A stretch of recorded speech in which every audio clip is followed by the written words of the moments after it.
वरुड मोर्शी तालुक्यातील शेतकऱ्यांना सन 2023 मधील अतिवृष्टीचे अवकाळी पावसाने रखडलेले अनुदान तात्काळ मिळण्यात यावे, तसेच महाराष्ट्र ग्रामीण रोजगार हमी योजनेचे अंतर्गत पंचायत समिती वरुडचे बरेच विहिरीचे लाभार्थी यांचे काम अपूर्ण असून ते पूर्ण करण्याकरिता गटविकास अधिकारी यांचे नियमबाह्य जाचक अटी लादून लाभार्थी यांना नाहक त्रास देत असून वरुड तालुक्यातील सर्व विहिरी तात्काळ पूर्णत्वास नेण्यात यावे व नवीन विहिरींना तात्काळ मंजुरी मिळण्यात यावी। त्याचप्रमाणे नमो आवास व इतर घरकुल योजनेचे लाभार्थी यांना अनुदान तात्काळ लाभार्थ्यांच्या खात्यात जमा करण्यात यावे या प्रमुख मागण्यांच्या पूर्ततेसाठी सदर आंदोलन करण्यात आले असून मग 7 दिवसानंतर महिना झाला, महिनाभरापासून तुम्ही झोपले होते काय?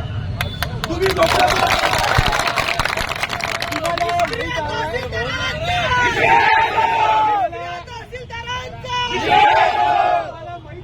वरुड व मोर्शी तालुक्यातील शेकडो शेतकरी शेतमजुरांनी या आंदोलनात उत्स्फूर्त प्रतिसाद दिला।